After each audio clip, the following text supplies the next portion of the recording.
ఏపీలో 700 కోట్లు విలువ చేసే ల్యాండ్ స్కామ్లో ఇరుక్కుంది బుల్లితెర నటి రీతూ చౌదరి. విజయవాడ, ఇబ్రాహీంపట్నం కేంద్రంగా 7 కోట్లను ఓ ముఠా కాజేసిందనే ఇప్పుడు సోషల్ మీడియాలో వైరల్ అవుతోంది. అయితే తనను కిడ్నాప్ చేసి గోవాలో బంధించి బలవంతంగా సంతకాలు చేయించారంటూ retired sub registrar Dharma Singh AP CM చంద్రబాబుకు ఫిర్యాదు చేస్తూ ఒక లేఖ రాశారు.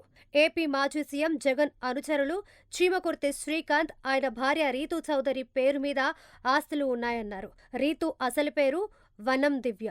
చీమకుర్తి శ్రీకాంత్కు రెండో భార్య అంటూ మీడియాకి చెప్తున్నారు. ఇప్పటి వరకు జబర్దస్త్లో స్కిట్స్ చేస్తూ వచ్చిన రీతూ అలియాస్ వనం దివ్య ఈ స్కామ్లో ఉండడం ఇప్పుడు హాట్ టాపిక్గా మారింది.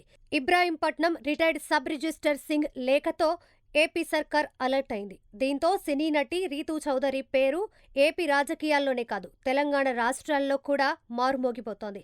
అయితే రీసెంట్ గా రీతూ సుఖా ఫార్మ్ స్టే పేరుతో టాలీవుడ్ సీనియర్ నటుడు, కమెడియన్ శివాజీ రాజా కుమారుడు విజయ్ రాజాతో ఒక బిజినెస్ కూడా స్టార్ట్ చేసింది.